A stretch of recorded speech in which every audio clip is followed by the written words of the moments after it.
आदिम तीर्थेश्वर देवादिदेव महादेव ऋषभदेव भगवान की जय हो। वर्तमान जिन शासन नायक वर्धमान महावीर भगवान की जय। आचार्य श्री आदि सागर जी महावीर कीर्ति जी विमल सागर जी महाराज की जय। तपस्वी सम्राट गुरुवर आचार्य श्री सन्मति सागर जी महाराज की जय। बोलिए परम पूज्य चतुर्थ पट्टाधीश वासले शिरोमणि राष्ट्र गुरुवाचार्य भगवान श्री सुनील सागर जी गुरुदेव की जय हो। जयकारा गुरुदेव का। जय जय गुरुदेव।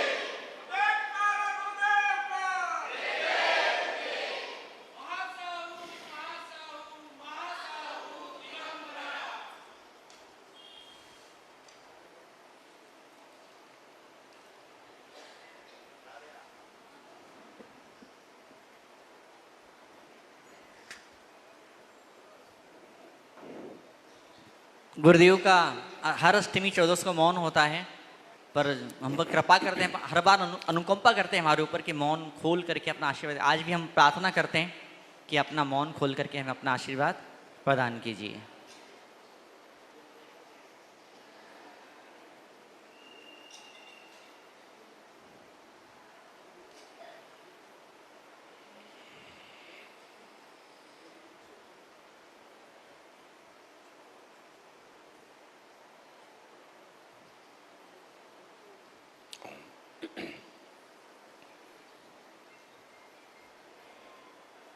यहाँ से कुछ छूटता है तो जरूर हमें दुख होता है, हमारे हाथ से कुछ निकलता है तो जरूर हमें तकलीफ होती है, कोई बिछुड़ता है तो बड़ी समस्या खड़ी होती है।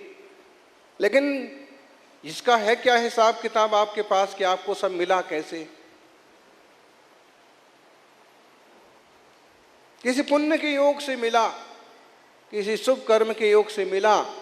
और जब किसी शुभ और पुण्य कर्म के योग में कमी आती है, कोई असाता का उदय आता है, तो मिला हुआ भी चला जाता है। अध्यात्म तो यहाँ तक बात कहता है कि जो कुछ मिलता है वो तुम्हारा नहीं है। जो कुछ मिलकर के बिछड़ जाए, चला जाए, वो तुम्हारा नहीं है। लेकिन चाहे तुम भूले क्यों ना रहो, जो कभी नहीं जाता वो तुम्हारा है। अपने ज्ञान और आनंद स्वभाव की खबर कितने लोगों को है? अपने सम्यक दर्शन ज्ञान और चारित्र रूप स्वरूप की फिक्र कितने लोगों को है? आपको भले खबर हो इस ज्ञायक स्वभाव की ना हो, लेकिन फिर भी ये आपका है। भूल का परिणाम ये होगा कि संसार बढ़ता रहेगा। जिस दिन स्मृति में लाएंगे, खुद का सम्मान करेंगे, उस दिन भाव पार जाएंगे। सौभाग्यशालियों,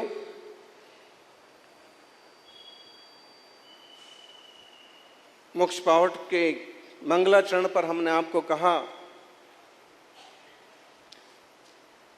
नाणमयम अपाणम उलब्धम जेण झड़िय कम्मेण चयूणय परदब्बम नमो नमो तस्य देवस्सा नमयूणय तम देवम अनंत वर्णान दंसनम शुद्धम बोच्छम परम अपाणम परम पयम परम जोईणम।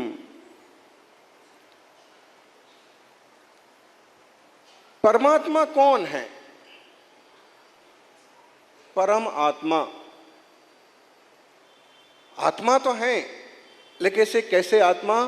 परम आत्मा, श्रेष्ठतम आत्मा। तो क्या हम लोग श्रेष्ठतम आत्मा नहीं है? यहाँ तो हमको बहुत लोग कहते हैं कि भाई साहब बहुत श्रेष्ठ आत्मा है,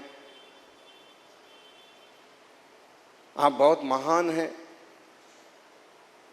लेकिन शायद हम उतने महान नहीं हैं कि जितने में परमात्मा कहलाते हों। इतनी तरक्की या इतनी उन्नति हमने कर ली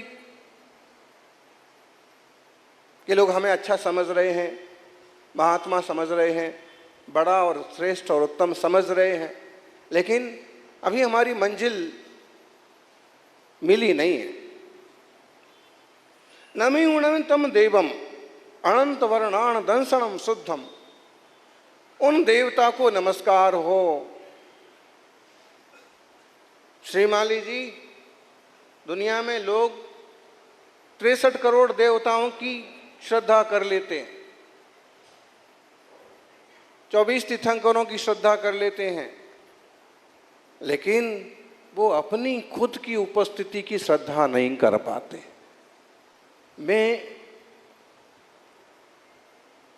मैं कुछ हूं, मैं कुछ हूं, मेरा कुछ है, इस तरह का तो संसार में चलता है।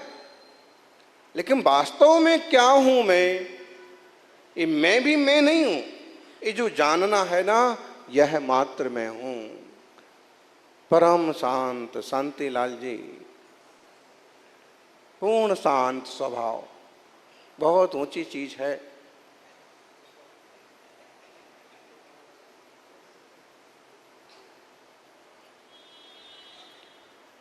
इस पर्याय को पाकर के न किया, किस पर्याय में होगा?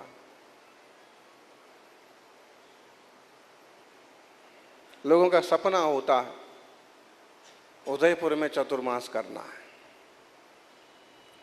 लोगों का गृहस्थों का सपना होता है उदयपुर में घर बनाना है, और लोगों का सपना होता है उदयपुर में जाकर के शादी विवाह करना है। उस त्यागी वृत्तियों का भी सपना होता है उदयपुर में जाके चौमासा करना है। ये बहुत छोटे सपने हैं, क्योंकि इन्हें पूरा करने में लोगों की जिंदगी गुजर जाती है। जिनवाणी कहती है कि ज्ञानी ये बहुत छोटे सपने हैं, सपना कुछ बड़ा देखो। उदयपुर में घर नहीं बनाना है, जहाँ सिद्ध भगवान विराजमान हैं वहाँ जाके रम जाना है। कैसे होगा? आप तो पहले महाराज जी उदयपुर में कैसे हम बड़ा घर बनाए, पहले तो ये बताओ, फिर सिद्धालय की बाद में बात करना। जमीन कैसे मिलेगी यहां पर, पहले तो ये बताओ। यानी संसार का आचार्यत्व करने वाले दुनिया में बहुत मिल जाते हैं, और अगर मोक्ष मार्ग की तपस्वी भी वही करेंगे तो मोक्ष मार्ग कौन बताएगा?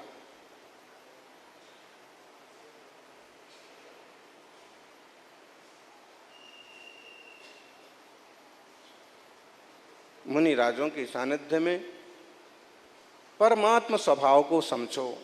कोई आत्मा ही परमात्मा बनता है, कोई आत्मा ही परमात्मा बनता है। जैन दर्शन की सबसे बड़ी खासियत है, बने बनाए भगवानों को तो उतना ही सम्मान है जितना है भगवान है उनको नमस्कार हो, लेकिन उसके आगे की बात यह है कि तुम में भी जो चेतना है, तुम में जो आत्मा है, इस आत्मा में भी भगवान होने का सामर्थ्य है। इतनी हिम्मत दुनिया में और कोई संप्रदाय धर्म नहीं दिखा पाया कि तुम्हारे भीतर बैठे हुए आत्मा को भी परमात्मा कहे। बीज तो है ना, इतने बड़े बट को देख करके, बड़ को देख करके कोई कह सकता है कि इसका बीज इतना छोटा होगा? अपन जिस हॉल में बैठे हैं, जिस जगह पर बैठे हैं, 22 साल पहले, 25 साल पहले इसकी कल्पना थी। कल्पना भले हो, लेकिन लग रहा था कि ये सब चीजें हो जाएंगी। उदय चंद जी बैठे हैं और इधर ज्योति बाबू।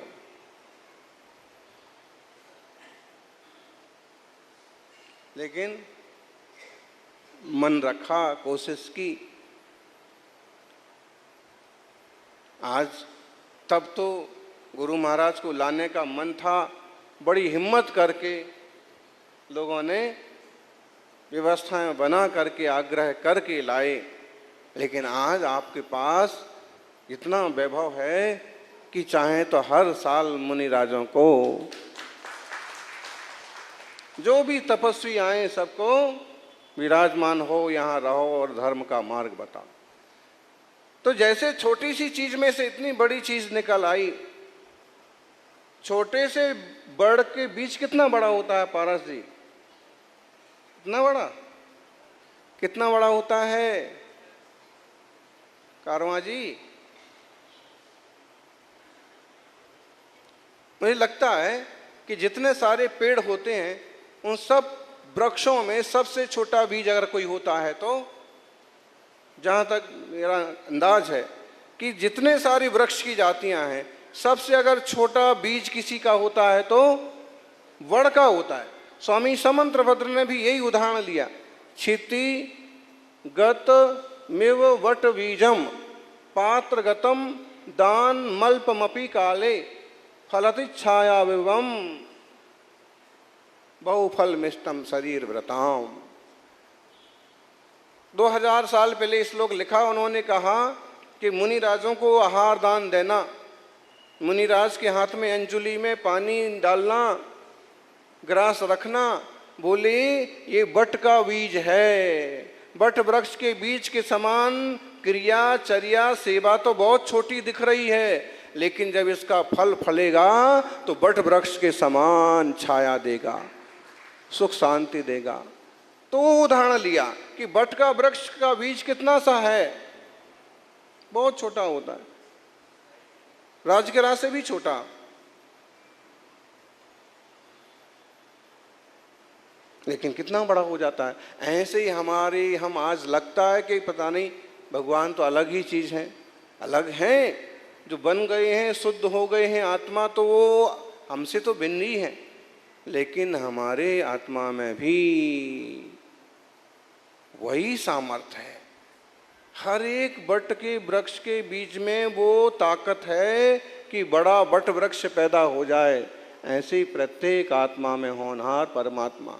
क्या करें, लेकिन ये अशुभोपयोग से बाहर नहीं निकल रहे हैं।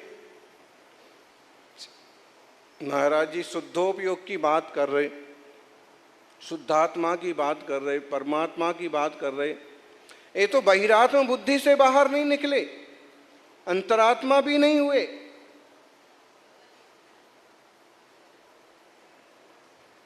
सौभाग्यशालियों, देव शास्त्र गुरु, जो देव शास्त्र गुरु के सांचे में फिट हों, वो सभी देव शास्त्र गुरु वंदनीय हैं।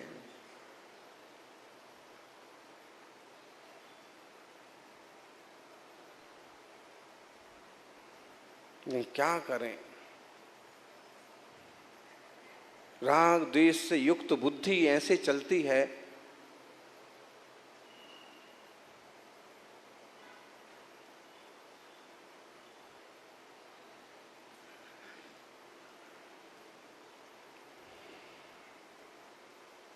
राग द्वेष विकारों के कारण से ही तो ये संसार परिभ्रमण हो रहा है।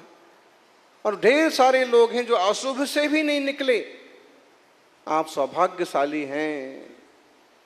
पल दो पल के लिए, घंटे दो घंटे के लिए अशुभ से विरक्ति ले लेते हैं।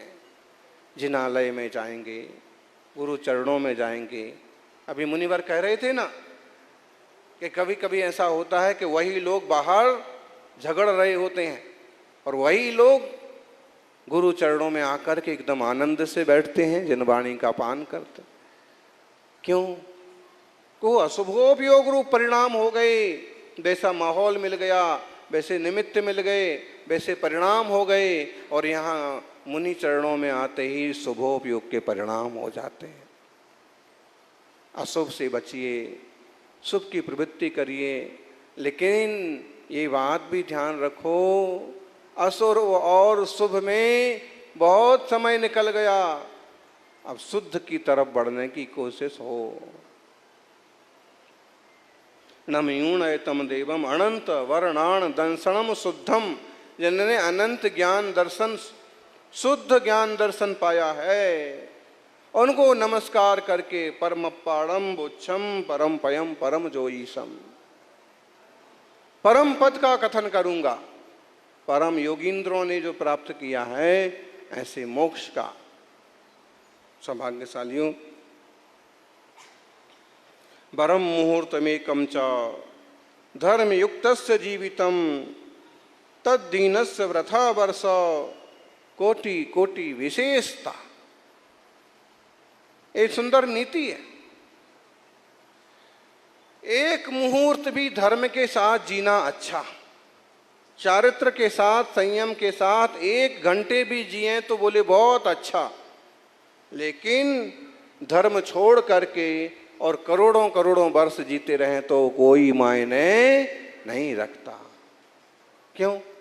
आश्रव बंदी होगा, संसार ही बढ़ेगा। इसलिए धर्म युक्त जीवन हो।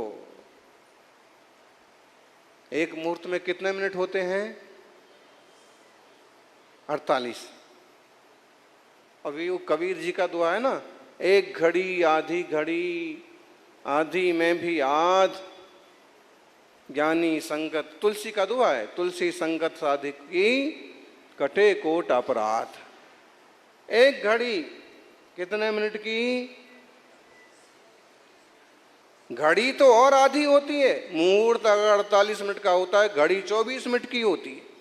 एक घड़ी मिल जाए बोले आधी घड़ी मिल जाए, आधी में भी आधी मिल जाए, लेकिन श्रेष्ठ वीतरागी मुनि राजों का सानिध्य मिल जाए, हरे कोटि अपराध। मुनि श्री सुना रहे थे हैं, राज समंत की पाल पर, जय समंत की पाल पर बाघ तेंदुआ आ गया। क्या करे, वो भी तो जीव है।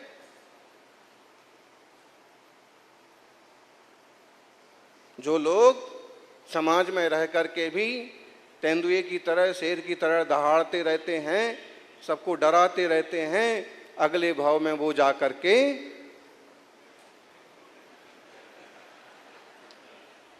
मान के चलना आप, जिन लोगों की ऐसे ही सोच है कि बिल्कुल ऐसा वर्चस्व दिखना चाहिए और कोई पास में नहीं आ जाना चाहिए, हर आदमी डरना चाहिए, अब वो इच्छा यहाँ पूरी ना हो पाई पूरी, और यहाँ पूरी हो भी गई तो संस्कार बन गए अगले जन्म तक के लिए। अब क्या बनेंगे? बोलो, सच्ची बात है। ये संस्कार ही तो नए नए जन्म दिलाते हैं।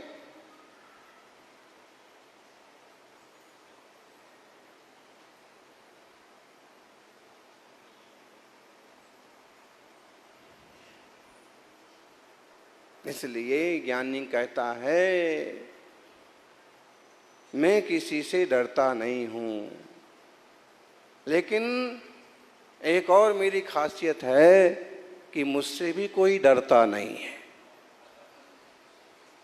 अभय, मैं खुद अपने आप में अभय हूं, कोई डरने का काम नहीं।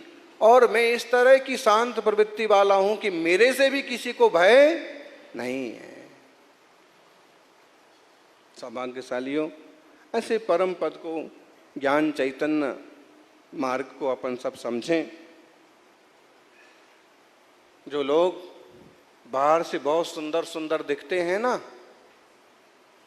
बहुत पोत पोत करके आते हैं, जो लोग बाहर से बहुत सुंदर सुंदर दिखते हैं और भीतर से बहुत मैले मैले, मालूम होते हैं अगले बार राम की गैया, क्या बोलते हैं वो, बरसात में वो कीड़ा हो जाता है लाल वाला, बहुत सुंदर रहता है, छोटा सा कीड़ा होता है, पानी बरसते ही सांवर की गोटी, बहुत सुंदर कीड़ा होता है, एकदम मखमल जैसा। क्या बोलते हैं? सावन की डोकरी, टोकरी। लेकिन उसको राम की गैया भी बोलते हैं, राम जी की गाय। अब ना उसके दूध निकलता है ना उसके सींग हैं, फिर भी ये अपनी भारतीय संस्कृति में बहुत गजब की चीजें हैं। अब राम जी का घोड़ा, वो तित्ती घोड़ा होता ना, कूदने वाला कीड़ा, वो क्या चीज है? राम जी का घोड़ा। मतलब राम जी इस पर बैठ करके घूमते थे। ये बहुत गहरे अर्थ हैं इसका। बड़े बुजुर्गों ने स्थापना जो नाम रखे कि बच्चे भी इनको मारे नहीं, इन पर पांव नहीं रखें। राम जी का बोला तो अब तो बिल्कुल इसको मार ही नहीं सकते, और किसी का और का होता तो भले अपन इसको हैं, किसी और का हो तो अपन भले इसको तकलीफ दे दो, लेकिन किसका है? ये राम जी का घोड़ा है, राम जी की गाय है। मतलब वो इस टाइप के कीड़े मकोड़े हैं कि न भाग सकते हैं, न जल्दी से प्राण बचा सकते हैं, न मुकाबला कर सकते हैं। और देसी नाम उनके कैसे रखे गए फिर?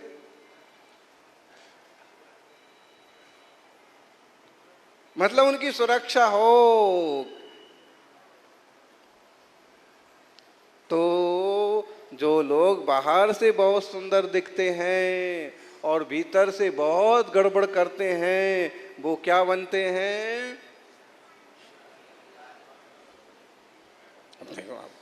बुरा मानने की बात थोड़ी है इसमें, सच्ची बात है। अच्छा, जो भीतर से भी अच्छे और बाहर से भी अच्छे, वो क्या बनते हैं?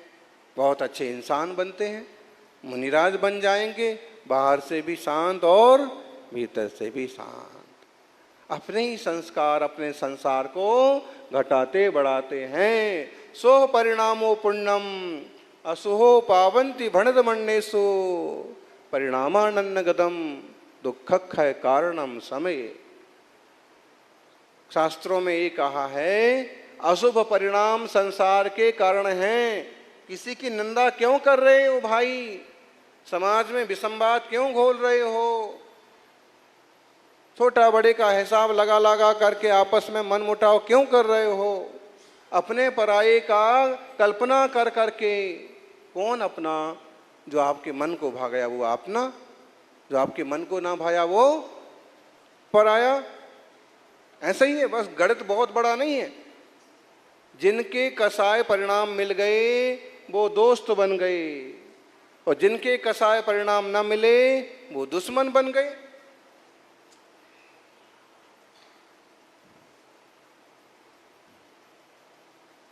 भाव मिल जाएं तो भाई बन जाते हैं, और नहीं तो ये पराया, ये अपना नहीं है, इनसे अपने को क्या लेना देना। लोग तो इतने बोले हैं कि देव शास्त्र गुरु में भी भेदभाव करते हैं। इनको कौन समझाए कि देव शास्त्र गुरु की परिभाषा समझो और केवल इतना ही सा काम करो कि श्रद्धा बनाए रखो और सेवा करते रहो, तो भी बेड़ा पार हो जाएगा। और जहां से नेतागिरी झाड़ना चालू की वहीं से नुकसान। क्यों? उसमें भेदभाव होगा, उसमें उठापटक होगी।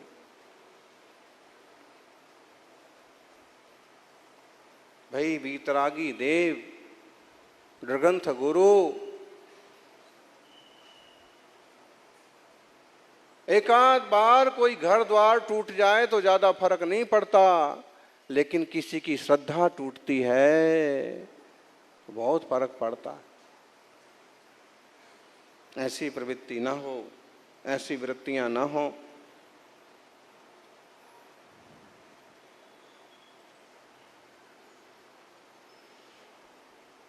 आज सवेरे देवड़ा जी के चैत्यालय में दर्शन को गए, एक पुस्तक दिखी, दिगंबरत्व दिगंबर मुनि। हमने पेज नंबर कौन सा था?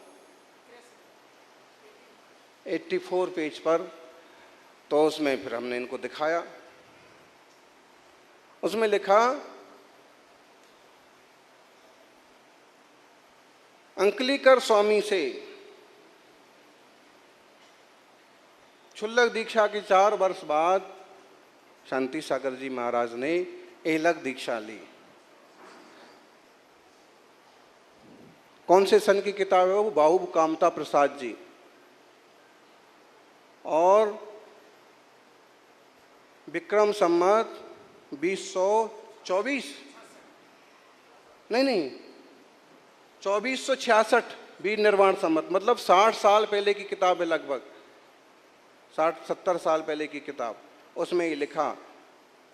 फिर भी आदि सागर जी कौन से हैं? तो हमें दूसरी किताब दिखी। मैंने कहा ये किताब निकालो, बृहद जनवाणी, किशनगढ़ से 40 बार छपी। मतलब अगर हर बार 1000 भी छपी हों तो 40,000 किताब हो गई। कब छपी?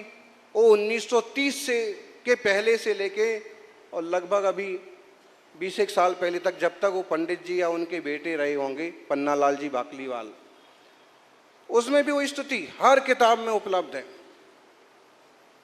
तिनके चरण सार, जहाँ कुंभोज गए, जहाँ आज आचार्य श्री शांति सागर जी की स्तुति है, और कुंभोज गए, कुंभोज कहाँ गए? जहाँ अंकलीक स्वामी विराजमान थे, उनके पास एलग दीक्षा ली, फिर गिरनार गए, पुनि बंदी श्री गिरनार। ये दोनों चीज़ें हमने मिला के बताई। अगर डाउट हो कि आदि सागर जी दूसरे हैं, तो यहाँ आदि सागर लिखा, यहाँ अंकली करने का। इतिहास बहुत पुराना है, बस जिसकी लाठी उसकी भैंस। अभी कल हमको कोई भाई बोल रहे थे कि महाराज जी आप एक शब्द नहीं बोलते हो। जैन गजट पर एक फोटो छप रहा है बार बार, और ये दिखाने की कोशिश कर रहे हैं कि अंकली क्या महाराज जी नीचे बैठे हैं। तो मैंने कहा कि मैं क्या बोलूं, मुझे झगड़ना आता नहीं है। और गुरु महाराज ने जो इस टाइप से तकलीफ सहन की, तो मैं सोचता हूं कि इसमें अपन चुप रहो, जिनकी जैसी इच्छा भावना वो करते रहो। लेकिन फिर भी जिस फोटो को बार बार सामने लाने की क्या जरूरत है? अच्छा, हम क्या बोले? पहली बात तो ये फोटो असली नहीं है, ये एक बात। मान लो अगर असली है तो एक से चेहरे के मिलते जुलते आदमी दो भी तो हो सकते हैं। लगभग एक, आज आप पिक्चर में देखो, जो छत्रपति शिवाजी का रोल करने वाला आदमी छत्रपति की तरह दिखता कि नहीं दिखता? चेहरा मोहरा एक किसी एंगल से एक जैसा भी तो हो सकता है। दूसरी बात, हम उसमें एक चीज ये भी देख रहे हैं कि शास्त्र जी नीचे रखे हैं। शास्त्र भी तो नीचे ही रखे हैं। तो गुरु महाराज तो ज्ञानी थे, और उनको पता है, ये जो किताब हमने जो रेफरेंस दिया है, दोनों रेफरेंस हैं तब के जब दोनों जिंदा थे। वो 44 तक जीवित थे, और आदि सागर जी का 44 में समाधि मरण हुआ, और शांति सागर जी महाराज का 55 में। दोनों थे, 44 तक तो दोनों थे। दोनों के सामने वो स्तुति 10 बार छपती रही, किसी ने कुछ नहीं कहा। तो कोई ऐसा कैसे हो सकता है कि जिनसे एलग के व्रत लिए हों और नीचे बिठाएं? तो या तो फोटो गलत है, या वो व्यक्ति कोई और है, हम कुछ और समझ रहे हैं। अच्छा, जो भी हो, लेकिन ऐसी चीजों को विषमवाद करके समाज आज मुनिराजों के, गुरुजनों के काफी चित्त अच्छे हैं, वात्सल्य बढ़ रहा है, समाज हर ढंग से साधु त्यागियों का सम्मान कर रहा है, और फिर निजी स्वार्थों के लिए ऐसी चीजें पैदा करना अच्छी बात नहीं है। हमारे प्रवचन उठा के देख लो, किसी प्रवचन में किसी तपस्वी की निंदा हुई हो तो बताओ। और हमारे छोड़ो, तपस्वी सम्राट के प्रवचन जिनने सुने हो, भले लोगों ने कितना खींच दिया हो, लेकिन निंदा का कोई काम नहीं। वस्तु स्थिति सामने रखेंगे, ये बताएंगे कि इनका जन्म पहले हुआ, इनकी क्षुल्लक दीक्षा पहले हुई, इनकी मुनि दीक्षा पहले हुई, इनका आचार्य पद पहले हुआ, इनकी समाधि पहले हुई। अब फिर तुम्हें बड़ा जिनको मानना है तो मानो, ये सब की अपनी बात है। अपने पिता को हर बेटा महान साबित करता है। आज बड़ी एक बात याद आई, पहले पारसोला में गुरु महाराज के सानिध्य में मिलना हुआ था, आचार्य श्री वर्धमान सागर जी, तब भी बड़े अच्छे से, तब तो हम बहुत छोटे थे, उनको याद भी रही वो बात। तो हमने तब हमसे कहा था कि देखो, गुरु महाराज को, सन्मति सागर जी को मनाओ, प्रथमाचार्य नहीं लिखे। तो मैंने कहा कि भाई मना लेंगे, आप भी मान जाओगे क्या? बोले हम भी मान जाएंगे। हमने वो बात आचार्य महाराज को कही, आचार्य महाराज मान गए। उसके बाद से ना उनने लिखा ना हमने लिखा। हमारे लिए पूज्य हैं दोनों भी। उस समय की स्थितियां क्या थी, कंडीशंस क्या थी, ये पक्का है कि देश भर में जिन धर्म की मुनि मुद्रा की प्रभावना करने में आचार्य भगवान शांति सागर जी महाराज का सबसे बड़ा योगदान है। लेकिन इस बात को भी हमें रेखांकित करना पड़ेगा कि गिरी गुफाओं में भी रहते हों, लेकिन साथ साथ उपास करके तपस्या करने वाले तपस्वी का योगदान भी कम तो नहीं है। जिसने महावीर कीर्ति जैसा हीरा दिया, वो शांतिलाल जी बता रहे थे कि महावीर कीर्ति महाराज के मैंने दर्शन किए, मेरी माँ हार देती थी। निश्चित रूप से हमारी श्रवण परंपरा, संपूर्ण श्रवण परंपरा, लोग छोटी बुद्धि से सोचते हैं और ऐसे परंपरा बांट के देखते हैं। ये परंपरा नहीं है, ये वर्तमान के दो परिवार हैं। परंपरा तो महावीर भगवान की ही है। घर में 4 बेटे हो जाते हैं और चारों के अगर पोते होते हैं तो उनके भी घर अलग अलग बनाना पड़ते हैं। लेकिन इसका मतलब ये थोड़ी हुआ कि वो सब, तो हम इस बात को समझें, जो चीज़ें ज़रूरी नहीं हैं, गैर ज़रूरी चीज़ें क्यों समाज में लाना, क्यों छापना, क्यों पेश करना। फिर इस तरह से टकराव पैदा होने लगता है, मन मोटाव होने लगता है। फिर अभी आचार्य वर्धमान सागर जी से मिलना होगा। महाराज बहुत सरल हैं, अच्छे हैं और खूब स्नेह दिया, प्यार भी दिया। लेकिन 1-2 लोगों के ऊंचा नीचा करने से कई चीज़ें कम ज़्यादा हो जाती हैं। तो अभी भी चर्चा हुई, 15-17 मिनट अच्छे बैठ गए सब उसमें नीचे, और उन्होंने बड़े अच्छे से कहा, हंसी खुशी में एक बात बोले कि देखो, हमारी परंपरा के प्रथमाचार्य आचार्य शांति सागर जी गुरु परंपरा, तुम्हारी गुरु परंपरा के प्रथमाचार्य आचार्य आदि सागर जी, दिक्कत कहाँ है? फिर मैंने तो कभी आचार्य आदि सागर जी को आचार्य मानने से मना नहीं किया। ये 4-6 साधु बैठे थे, तो बड़े अच्छे से उन्होंने बात रखी। फिर हमने कहा कि पूरी श्रवण परा सभी हम साधु जन मिलजुल करके जिन शासन की प्रभाव ना करें। जो हो गए उनका बहुत बड़ा योगदान है, लेकिन हम उनके योगदान को तो कम रेखांकित करते हैं। हम छोटा बड़ा ऊंचा नीचा करके परेशान होते रहते हैं। हमारे लिए पूजनीय हैं, 2 आंखें हैं वर्तमान श्रवण परंपरा की, आचार्य श्री आदि सागर जी, आचार्य श्री शांति सागर जी। इस श्रवण परंपरा के जो वर्तमान का चेहरा है ना, जिसमें आज 1800 से 2000 साधु विराजमान हैं, इस चेहरे की 2 आंखें हैं। इसमें अगर एक को भी आप काना छोटा बड़ा करते हो तो दिक्कत पैदा होती। अपन पूज्य तीर्थंकर भगवंतों का, पूर्वाचार्यों का, और खासकर इस कलयुग में जिन्होंने श्रवण परंपरा की ज्योत को कायम किया, ऐसे गुरुओं के प्रति श्रद्धान्वित रहें। और अभी श्रुत पंचमी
करके तोड़ना वो सरल होता है।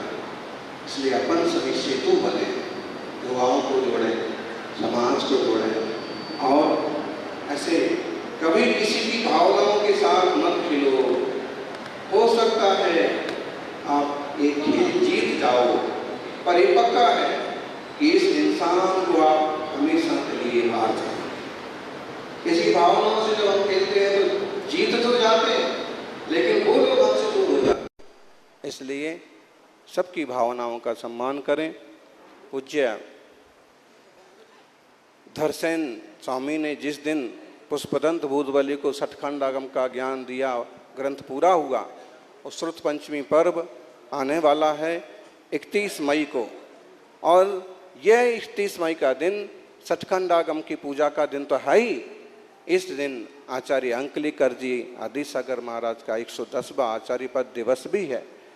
हम उसे भी सम्मान के साथ मनाएं, आप लोग मनाएं, यही मंगल भावना। जय बोलिए 24 तीर्थंकर भगवान की।